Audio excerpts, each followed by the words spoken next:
Good afternoon, everyone. This is Judah, coming at you live on the I Love Seville show.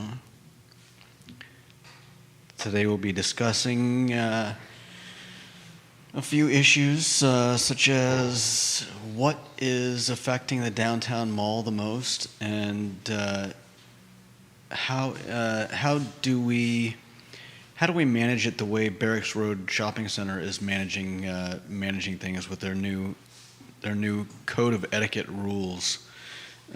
Is there any way that we can provide something like that for the downtown mall, and would it make any difference? Is a sign going up in Barracks Road Shopping Center going to make any difference there? I think it basically comes down to public versus private. Barracks Road's private. Downtown Mall's public. Barracks Road has much more latitude to enforce codes of ethic. The reason we're bringing this up is on Charlottesville Reddit, there was a photo of code of etiquette signage at Barracks Road. We'll talk about that code of etiquette, and we'll compare and contrast the downtown mall to Barracks Road Shopping Center.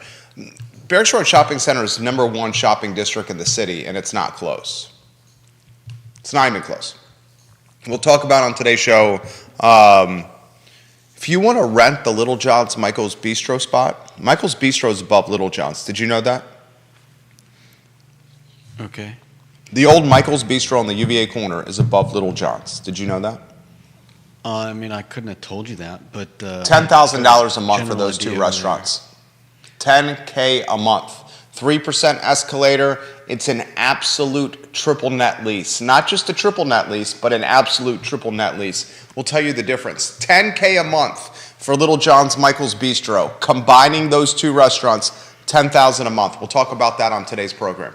We will chitter-chatter Elon Musk on today's show, and I promise you the history of the Monticello Hotel, which at one time was the tallest building in the city of Charlottesville. Twitter, retweet the show. If you're watching on Twitter, retweet it for me. Retweet it for me on Twitter. Someone retweet it for us. Facebook, if you're watching on Facebook, share the show, like the show. Carol Thorpe, you're the best. Love you, Carol Thorpe. Hope you're having a great day, CT. Queen and Jack Jewett. J-Dubs, ready? Just about. We can rock and roll when you're ready. If you need a couple seconds, it's cool. No rush. Fox's Cafe finally sold. The former cafe diner on Avon, it sold for $1.4 million, Sean Tubbs reports. I found that interesting. $1.4 million for Fox's Cafe on Avon, next to the Belmont Bridge. Let's rock and roll. Quiet on the set.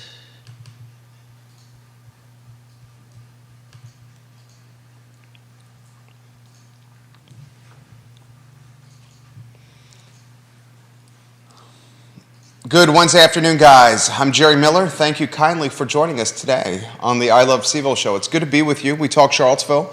We talk Albemarle County. We talk Central Virginia. We talk topics that matter to families, to couples, to individuals. And we talk about the future and how to make it better on a talk show that's live on all social media platforms. We're going to talk today Little John's and Michael's Bistro. Those two restaurants, some of the most iconic, especially Little John's, some of the most iconic brands of Charlottesville yesteryear. If you want to rent the combined Little John's, Michael's Bistro space, you're looking at $10,000 a month. I'm looking at the listing right now. $10K a month. The escalator is a 3% year-over-year escalator. You get 5,400 square feet. We have an absolute triple net lease. Not just a triple net lease, but an absolute triple net lease. I'll let you know what the difference between a triple net lease and an absolute triple net lease is on today's program. And I'm going to ask you, the viewer and listener, who can afford 10 G's a month, an absolute triple net lease? I'll give you a hint. With an absolute triple net lease, you're responsible for the upkeep of the building, including the roof and the exterior. A triple net lease, you're not responsible for the maintenance, the structure, the roof, in a triple net lease. With an absolute triple net lease, you are. So it's not just 10 G's a month. Damn. It's not just 10 G's a month. It's the taxes on the building. It's the insurance premiums. It's all the building maintenance and repair. So basically, you're doing everything an owner would do, except you don't own the property. Yeah. That's So right. the That's owner, exactly right. the owner is making out like an absolute bandit, and I think bandit may be the best word for that. Am I wrong? The absolute triple Is net that, lease, arguably the most aggressive of all the leases. Are we on a two-shot? Yeah. That's the We Judah are. Wickower we love right there, asking fair questions. I mean, is that just being? I mean, I don't want to start swearing, but is that just a D-bag thing to do? I mean, it's the commercial game. It's how it's played commercially, especially in Class A, So you're top saying- tier properties. So I guess I mean, you're this saying is this a- property is so good they can act like Yeah. however they want to act because Exactly. Because they have it all. Yeah. They have the world by the short and curlies. Yeah. I mean, that's pretty much what just what every city needs more of, people like that. that's pretty much what we're talking about here. Michael Wells, what's up, man? Good to see you watching the program here. The reason I'm bringing this up to you is the plight of the local entrepreneur.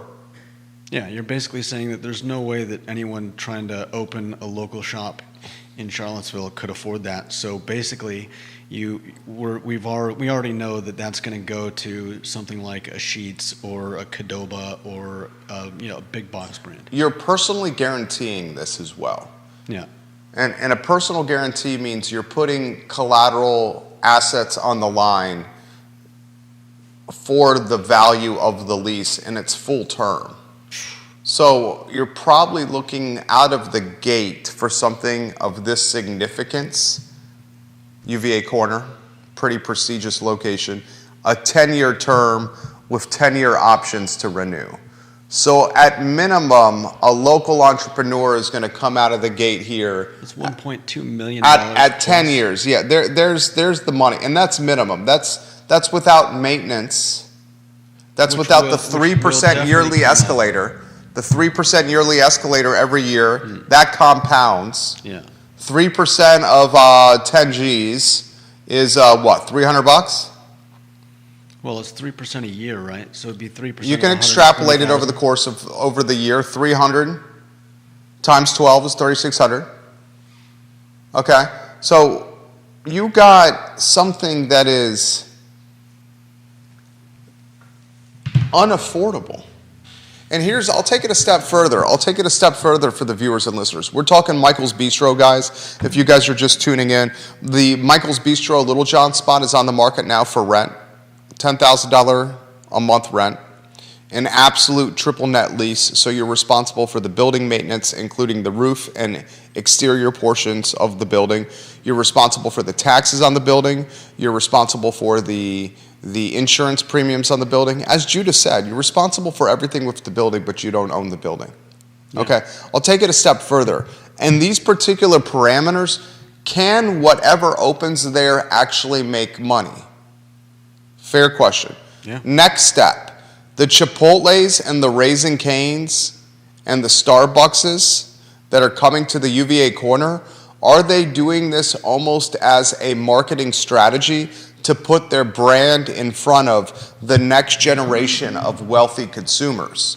UVA students, undergraduates, UVA students, graduates, because they're at this school that's prestigious and acclaimed, they're going to matriculate, graduate from the school, they're going to have earning potential, they're the next generation of wealthy consumers. Raising Cane's and Chipotle and Starbucks, the businesses that are coming to the corner, are as much thinking about making money as they are about having their brand in front of the next generation of folks driving money spent locally and jurisdiction everywhere. Yeah, it's okay. like a loss leader. Marketing strategy. I mean, I wouldn't be. I think Raising Cane's is going to crush it. I think Chipotle is going to crush it. I think Starbucks crushes it. Oh yeah, I mean you've got decently priced food. I remember when I was in college. And let's work the lower thirds on screen. Topics. People like those. There was a what was it on the East Coast? It's called Hardee's. Carl's Jr. Yeah. In the center. Great commercial. In the center of the USC campus, and I ate there all the time. I mean, it was ideally positioned for to show off the brand. Yeah, I mean, the reason I'm relaying this to you is you have some ammunition for a conversation. Here's the ammunition you have for a conversation at a party, or at break over lunch, or in the carpool line at school, or when you're sitting at the bleachers at your son's baseball game. If you wanted to rent the Michael's Bistro Little John's building on the UVA corner, the restaurants are stacked on top of each other. It's roughly 5,000, it's exactly 5,397 square feet, these two stacked restaurants, right in the best spot on the corner possible. The month is 10 G's, the rent a month is 10 G's. It's an absolute triple net lease, which means you're responsible for the exterior maintenance of the building, including the roof and the HVAC. You're also responsible for the taxes on the building, the insurance premiums on the building. You're responsible for the monthly rent. You basically have to run the building without owning it. Your rent increases 3% every year, and you're probably looking at minimum, maybe you can negotiate a 5-year lease. I doubt that. I would imagine it's a 10-year lease with some 10-year options. There's no one locally that is going to take that risk. Yeah. There's no one locally that's going to take the risk. And the days of locals taking the risk on the corner may be over. Yeah. Maybe surprise over. me at all. Okay, Especially, maybe over. Like you've said before, there are 3 owners. There's 3 owners of the corner. And they obviously, they're obviously. Don't throw shade. Okay. I won't throw shade. They're business people. Pricing according to the market. I've heard a lot of that lately. In fact, I think there was some talk about that on the real estate show earlier. Please. I'd love to take a deep dive. I mean, I don't know exactly. Pricing according to the market is what's happening on the corner. Yeah. And pricing according to the market, according to this, what was it, a neighborhood in Richmond, where pretty much all the properties are now worth what, $740? Yeah, 6 1/4. 6 1/4. 6 1/4. And Scott was talking about Culpeper, a neighborhood in Culpeper, where one unit came on the market. It's a 150 home neighborhood in Culpeper. This one unit came on the market, $625,000 asking price. Everyone in the neighborhood thought their home was worth in the low 5s to mid 5s. Everyone in this 150 unit neighborhood in Culpeper, this neighborhood where all the houses are basically the same because they were built at the same time with the same floor plans by the same people, they all rolled their eyes when someone asked $625,000. The house sold, and now every house thereafter comes on the market with the $625 ask. Yeah. The whole point I'm bringing this up on today's show before we get to the next topic is the days of a local taking on the risk, personally guaranteeing a 10-year lease at $10,000 a month, an absolute triple net lease, when you're responsible for the exterior maintenance of the building and the taxes and the insurance premiums, when you're putting your house on the line, a stock portfolio on the line, whatever it may be. That's nuts. Before assuming the cost of labor, before assuming the cost of whatever you're selling, cost of goods, before signage, store build-out, branding, website, anything. And before the leak happens in the roof, the HVAC unit busts, the refrigerator breaks, this is where you're at. That's another good question. No one's going to do that. How do you know what they're leaving you with? What do you mean? There's restaurant equipment in the space, and you have to buy that too. It does not convey. What I mean is, how do you know? I suppose you'd want to go and check the roof Oh, and the HVAC before when we help sell Moe's, Derek Bond, who owns Moe's, also owns the Melting Pot. Yeah. He did a full inspection of the building Oh yeah. because he was responsible at Moe's for the exterior maintenance of the building. So he inspected. Derek's smart. Derek, you're a smart guy. Yeah. He inspected the HVAC, the roof, every exterior. Before you lease something like this, you're doing a full inspection of the building. Yeah, especially with the lease like this. I mean, Cully Baggett is watching the program, the Greene County developer, and he says, I just did a complete build out for a restaurant very close to Barracks Road. I will not mention the name. And it had basically the same lease. It was honestly, he says, the first time I had heard of that, he says the AC units on the roof were dying, and we eventually replaced them at the renter's expense. This was one of the many things that fell into that category of fixes that the brand new renters had to cover, that they had clearly nothing to do with. Although it's an amazing location, I just can't see signing the lease myself. This renter incurred around $30,000 worth of maintenance before he could open with no prior knowledge. I mean, at that clip, you almost need a commercial inspection prior to signing a lease. The commercial inspections are happening.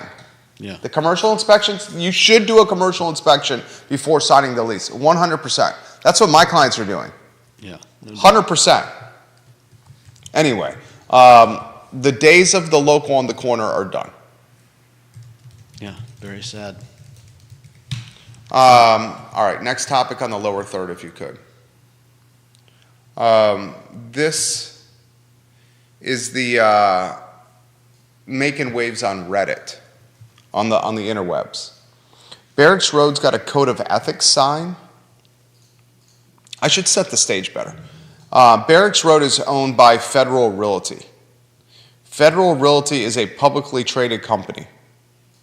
Federal Realty owns some of the best real estate in America, and Federal Realty owns the best real estate in Charlottesville City. What's better real estate than Barracks Road? If you could own anything, I mean, I guess you would say if you could own anything, you would probably own parts of UVA or the corner. I'm not talking about from a cash performance. I'm just talking about a coveted real estate that you would want to own. From a cash performance standpoint, from a shopping district standpoint, Barracks Road is the #1 shopping district locally, and it's owned by a publicly traded company, Federal Realty. Barracks Road Shopping Center is private. So they have different rules at Barracks Road and in Stonefield, the shops at Stonefield, than they do in the downtown mall, which is a public park. A lot of people don't realize Barracks Road's a public park. So here's what's gaining momentum on the interwebs. There's a sign at Barracks Road that has a code of etiquette. And this code of etiquette basically tells you how to behave at Barracks Road. First, it's sad the world has come to, when you go to a shopping center, you need a sign to tell you how to behave. That's sad. Second, the sign is clearly there as a leverage point for eviction or removal from the property or trespassing charges when it comes to the property. It's, hey, we've documented the rules. They're right there. They're public and visible. You are breaking them. You will be removed from the property for trespassing or for infringing on these rules. One thing you may realize with Barracks Road versus the downtown mall, what does Barracks Road not have that the downtown mall has? Barracks Road not have that the downtown mall does have? Yeah. You're talking about Haven? It doesn't have shelters around it, soup kitchens and shelters that offer the homeless population respite 24/7. No, Barracks Road does not have that. You are correct. You are correct. I was looking for this answer. While your answer was undoubtedly correct, what I was looking for was Barracks Road does not have a homelessness problem. It doesn't have a panhandling problem, at least not a consistent, visible one. Maybe the pesky occasional panhandler. That's why it's curious that they're putting this up, but The sign's been there for a while. That's not new. oh, has it? I've seen that sign before. Where is it put up? It's visibly on the side in the center of Barracks. And I think there's multiple signage points in the shopping center. No doubt. Here's the question I have. Well, what's the question you have when it comes to this and how it relates to downtown? And the perfect segue to this would be, what is the biggest impactor of downtown engagement? Is it crime, panhandling, or homelessness? My wife listened to the show yesterday and said, you and Judah and Alex talked about panhandling and homelessness, but you failed to mention anything about the crime yesterday. I mean, I get that could have an effect on people, but That's her number one. But really, there hasn't been any crime on the downtown mall. I'm just telling you, that's her number one. And her friends. I know, I get that, but it's... The Omni Hotel shootout, OK Corral, with the teenagers popping off in the parking lot, and then the killing outside the bar in the downtown mall. Yeah. That's the extent of documented, media-reported violence of late. Yeah. Downtown. I mean, I still would think that it was homelessness and I'd almost say that homelessness would be a bigger factor than panhandling. Some people get harassed by panhandlers. Not everybody does, though. But when I was walking the downtown mall yesterday, there was a guy like lying. Just Oh, you literally you got the photos? yeah, You did? I got some. You got the photos for the empty storefront index? Yeah, Did you? How many total photos was it? not surprisingly not that many. How many's total? No. It was like 5 or 6. No way! Gosh, you definitely did. Dude, I counted way more than that. Okay, you went from the pavilion to the Omni, looking on both sides of the mall, and only had 5 to 6 empty storefronts? I didn't go up any of the side streets. No way there's just 5 to 6, dude. Finish your thought, I'm interrupting you. I just, for a point, because I'm going to make that walk, and I'm going to count them, and I'll stand corrected if it's more. I mean, Or if it's you're right, I'll stand corrected. But I think it's more than 5 or 6. I think, I think that was a haste walk where you were distracted. no, I was looking. I mean, maybe I missed something, but it's kind of, first of all, it's kind of hard to tell. And I think the issue is more than just vacancies. I think part of the issue is that you've got places like Himalayan Fusion, which I took a picture of because I wasn't even sure if they were still open. They say they have new hours that's like, I think That business is for sale. 4 Go to ahead. 8 or 4 to 9. So I think part of the issue is that you've got this staggered opening. You've got places like Himalayan Fusion that don't open till 4. You've got places like the Nook that are only open until 3. Then you've got places like Miller's that I don't even know if they have hours up anywhere. I never see them open during the day, so I'm assuming that if they're open, they're only open at night. I went there one time when I decided to go walking on the mall with Liza after work and sat down because I thought, hey, I would love to get some food at Miller's, and sat down right in the front window. Mm-hmm. And somebody came out and said, "Oh, you can't sit with a dog here, so you'll have to sit in the middle." And I was just like, oh well, I'll go look for someplace else to eat.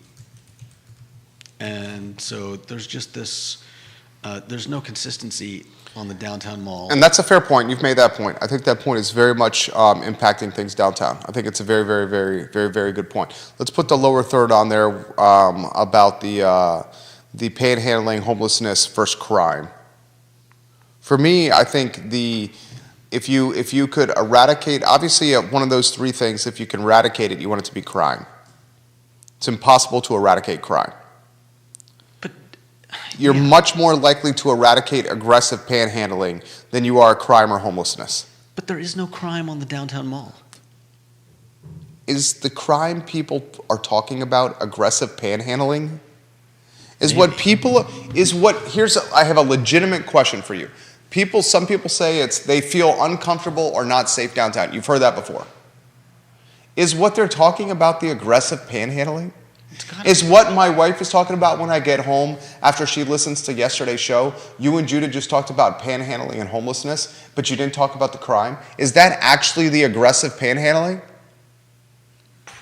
Possibly. I mean, And Alex's comment yesterday about the panhandlers needing to get a peddler's license and a business license, those things are like $30 each. But forcing or insisting on them getting a peddler's license or a business license to panhandle downtown, that's not a bad idea.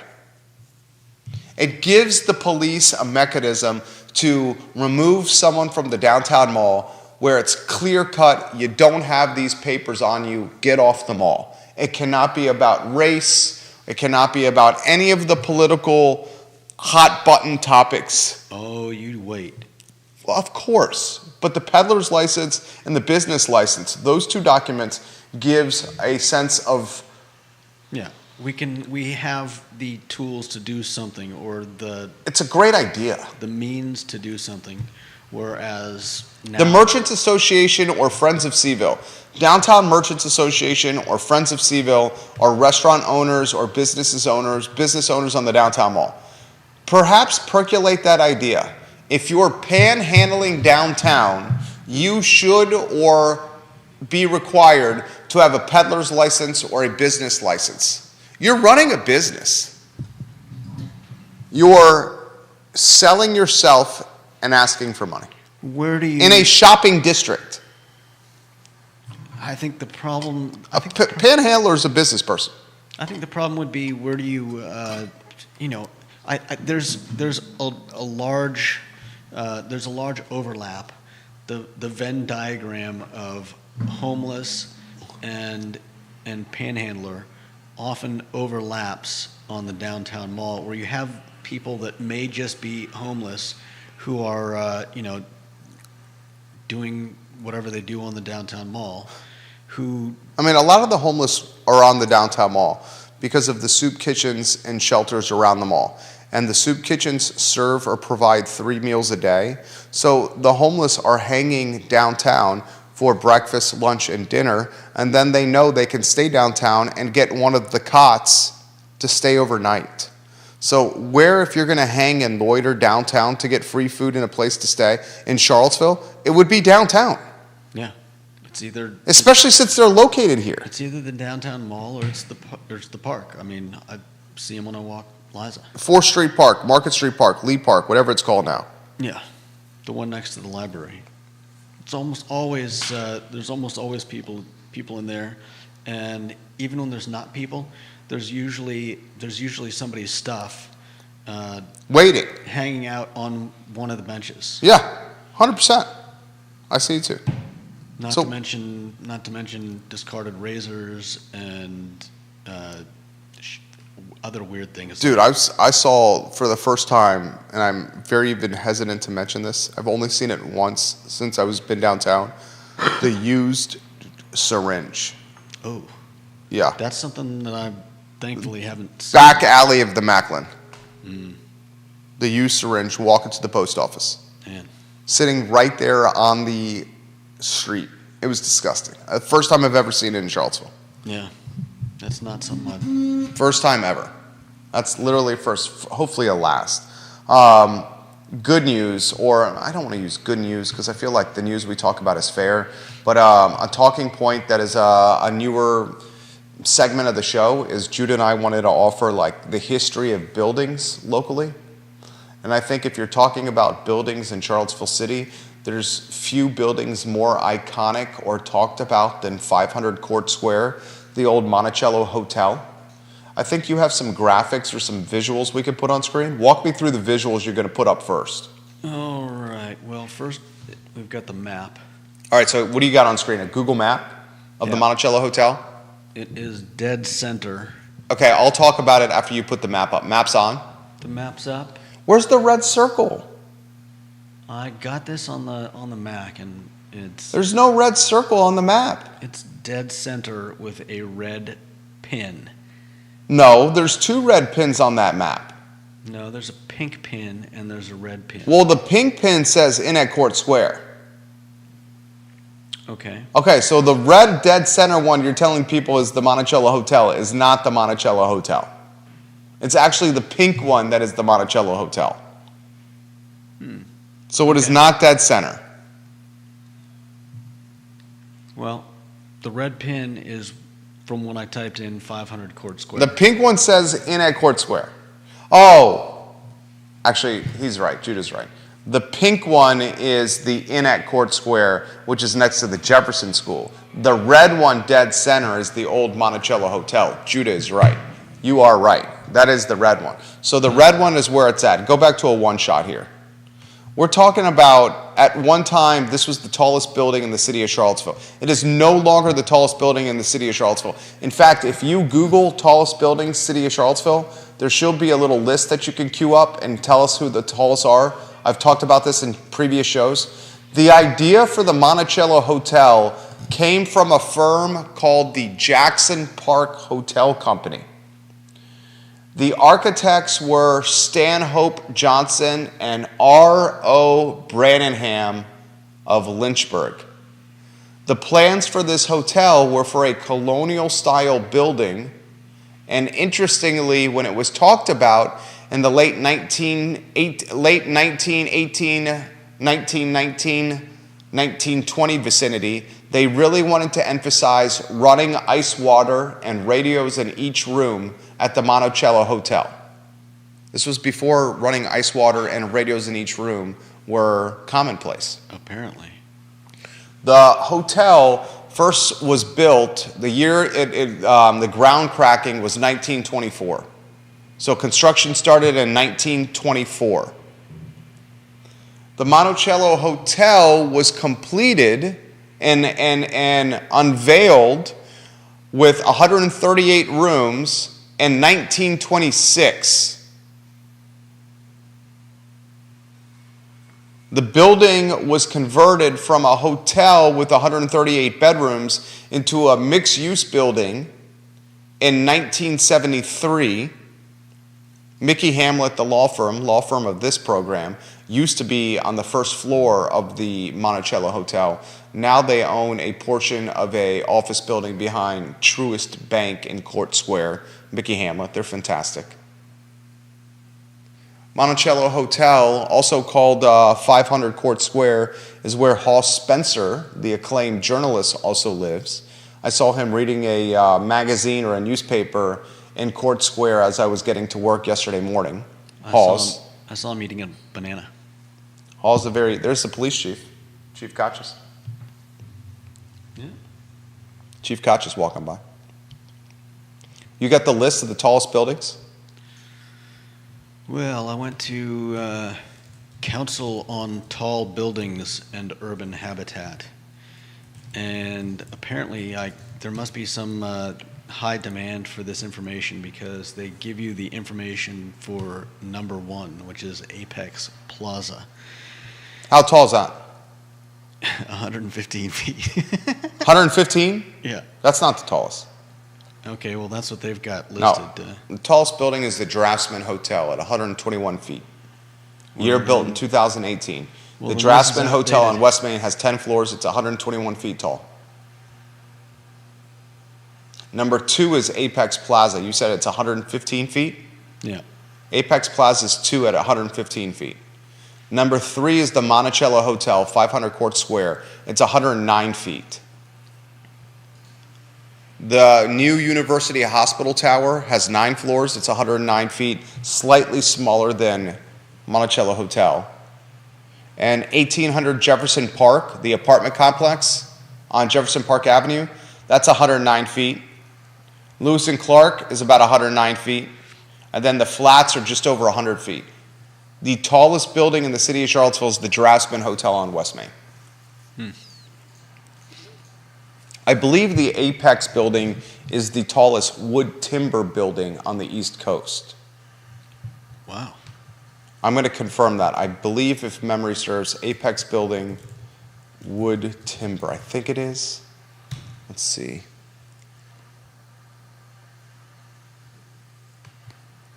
Apex Plaza. The tallest mass timber building on the East Coast. I said wood timber. Wood and timber are the same thing.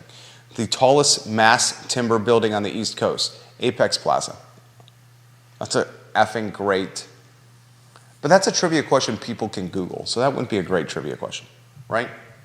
Yeah. We're trying to stay away from stuff that you can Google. But the Apex Plaza next to ACAC downtown is the tallest mass timber building on the East Coast. That's pretty darn cool. I believe Elizabeth Cromwell, the former Chamber of Commerce CEO, signed a piece of timber in that building before it was finished. I think she told me that. Anything else you want to add? You have visuals you can put on screen, right? Or did you do that? Put up one picture that we had. This is from Sean Tubbs, found on Civilpedia. And Sean Tubbs has got a photo. Sean Tubbs getting props. And then let's see, we've got that. We've got an old photo. Well, not even a photo. Here we go. Look at the screen. Look at the screen. Look at the screen. I don't know if this is a postcard or. This is a postcard. This is from the Civilpedia website. That's what the Monticello Hotel looked like. It looks dope, right? And I think it looks dope. I've got another picture from. Do you think it looks dope? Yeah, I mean it's a cool illustration. Yeah. What was this from? What's the other one? Ginny Who, hello. Dylan's Rule, hello. Dylan's Rule says Fifth Street Station is also very valuable real estate. Agreed. Fifth Street Station is technically in Albemarle County. Dylan's Rule and Ginny Who, we love when you watch the program. Anything else from the Monticello Hotel? Yeah, let's see. You know what? Dylan's Rule has made the program better. Let's send Dylan's Rule and I Love Seville sticker on us. Can you send, after the show's over, can you DM Dylan's Rule and send him an I Love Seville sticker on us for making the program better? We're trying to grow our Twitter base. Thank you, Dylan's Rule and Ginny Who, for helping do that. What's the other photo you have? Here's a cool picture of 500 Court Square from Google Maps. That shows you the height. You're talking the third tallest building in the city of Charlottesville, the Monticello Hotel. It's tall. As buildings in Charlottesville go. Do you know, yeah, that's fair. That's fair. I got an interesting story about that. Sean Singletary, remember when we were helping Sean Singletary? He was a client of ours, say 5-7 years ago, building his brand as he was trying to transition from his playing career in the NBA to being a businessman. Mm-hmm. We helped Sean Singletary build a logo and a brand identity for his basketball camps. Yeah. Part of building that brand identity for Sean Singletary was a photography shoot in the Macklin building on the second floor, remember? Yep. Sean was on the second floor, or right around the corner from where our offices were located, posing for the photo shoot. And he looks out the window and he goes, "This ain't that tall, man," because he's used to Philadelphia and some big cities. And I said, "Sean, for Charlottesville, this is what you get." Yeah. For Charlottesville, this is what you get. And we took the photo. This isn't that tall, man. It's not.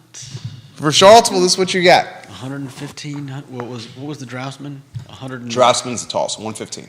That's the restaurant that's home to the Ridley. No, Apex is. No, excuse me, 121. The Draftsman, 121. 121. They just had to outdo the Apex. I believe the Apex was finished after the Draftsman.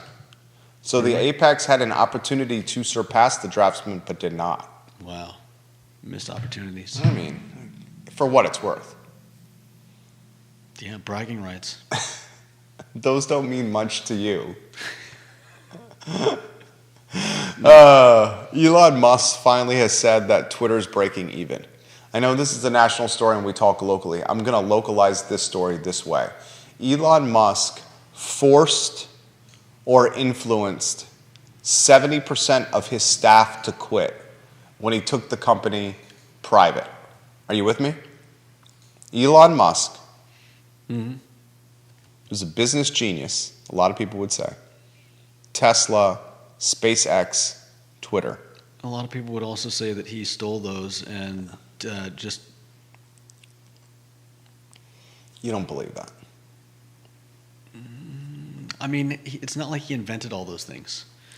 He didn't come up with Tesla. He is the driver of some of the most generationally impactful brands. Tesla, SpaceX, and now what he's doing with Twitter. Whether he's the Whether he birthed the original kernel of idea, that's debatable. But the idea is not the skill. The skill is the practitioner and the process, and everyday grinding and taking an idea and making it a reality. That's the talent. The idea is just one small part of it. So he's the practitioner. He's the grinder. He's the money. He's the grinder. He didn't have the money to begin with. What are you talking about? I know he's a wealthy family, but his wealth has far superseded his initial wealth where he started. Musk is a grinder. This guy sleeps at the facilities. It's not necessarily about, it is about the money for him, but it's not about the money for him. Anyway, that's off topic. Forster influenced 70% of Twitter to quit, staff. Mm-hmm. They had a skeleton crew running Twitter. There was a time months ago where we were talking on this show, will the lights still be on this website? Or are we talking about the last days of Twitter? Charlottesville Twitter, socialists, left-leaning Charlottesville Twitter, was literally trying to galvanize on other platforms. What was the one? Mastodon? What?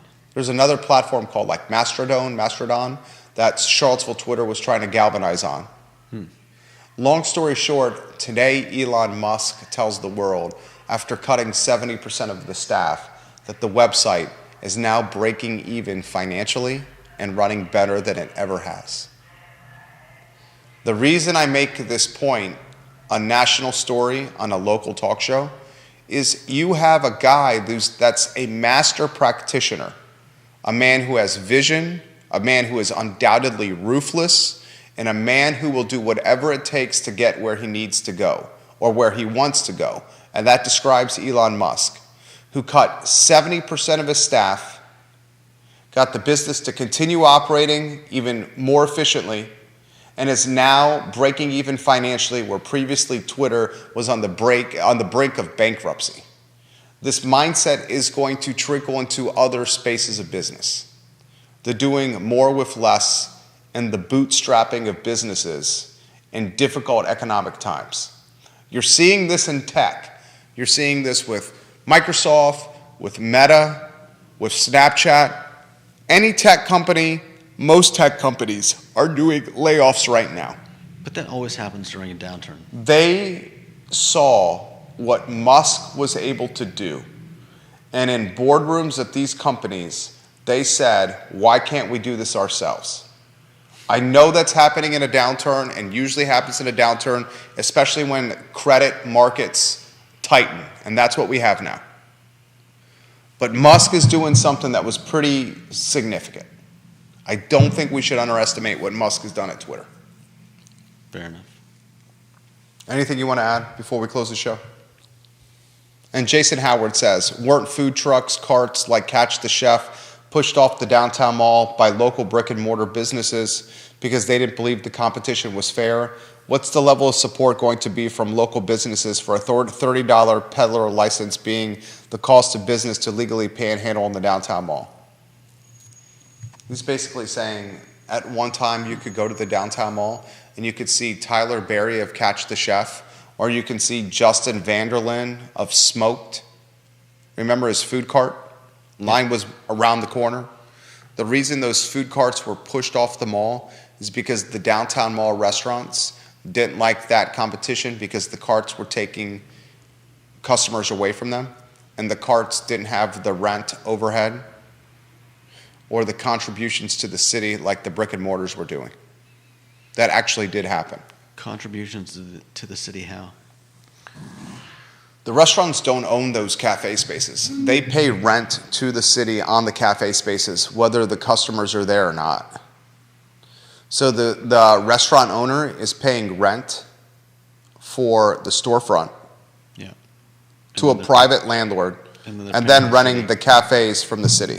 Now it's a very advantageous rent split for the square feet they're getting. It's a fantastic deal because let's cut to the chase. It's to the city's advantage of having those cafes full. Because if the cafe's full, they're spending money and they're generating meals tax revenue for the city. Yeah. So they hook them up. but the restaurant owners that had the brick and mortars basically said the food trucks, or excuse me, the food trucks and the food carts and the trailers, what Justin at Smoked had and what Tyler at Catch the Chef had, were unfair market advantage. And that led to them getting pushed off the mall. That's actually happened.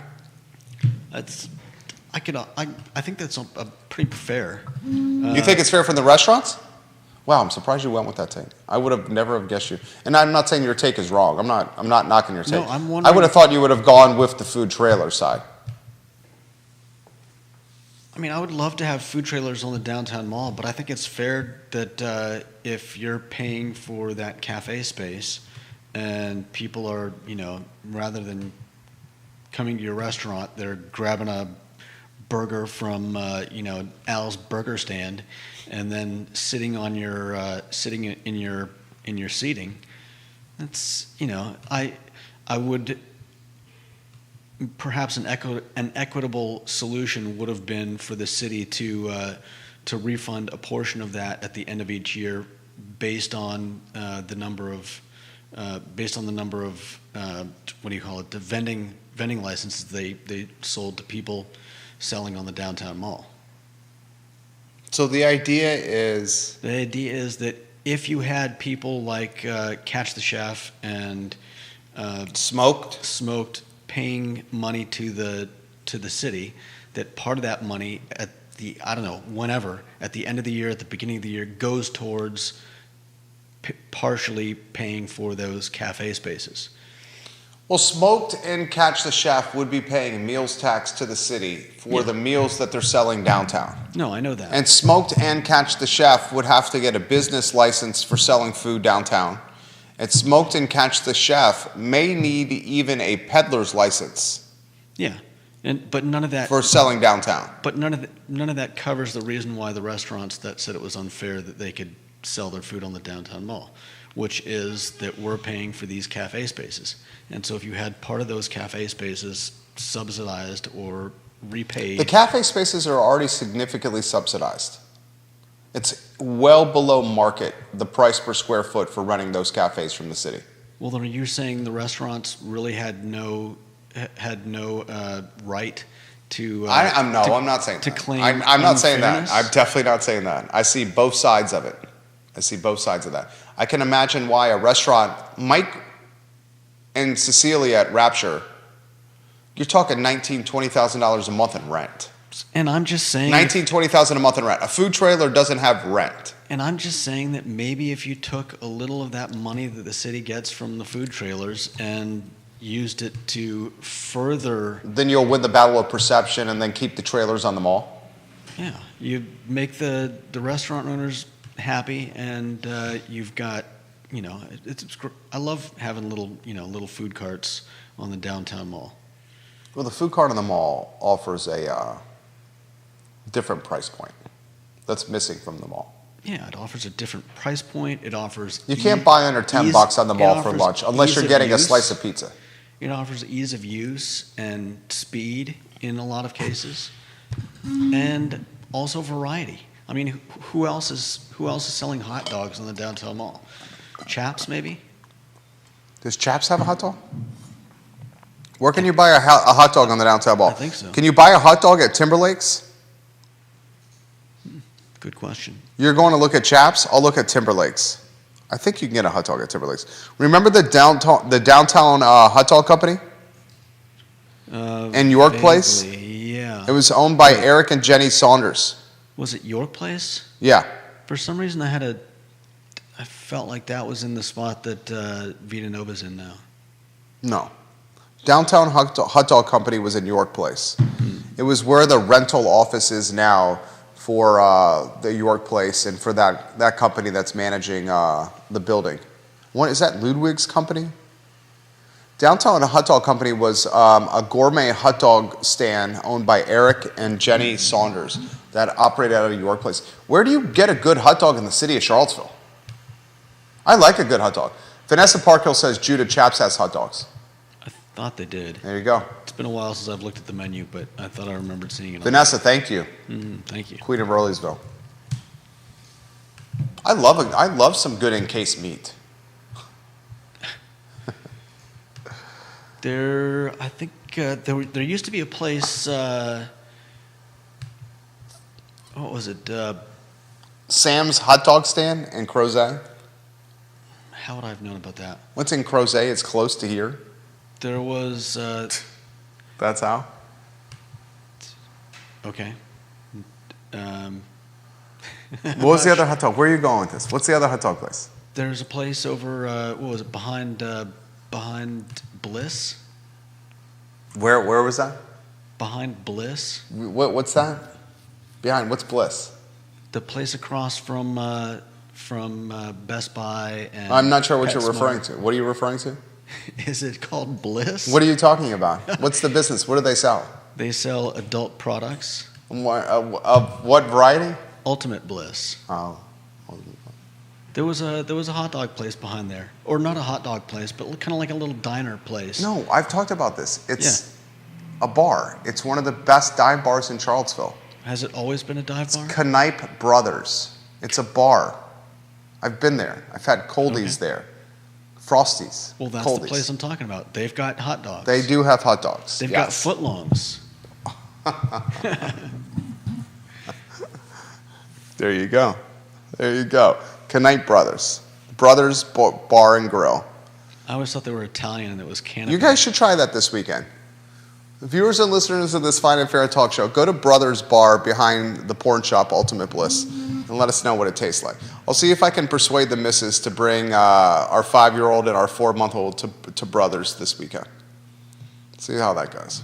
Let us know how that goes. Judah Wickower, Jerry Miller, the I Love Seville show on a Wednesday afternoon. We'll see you tomorrow. Take care.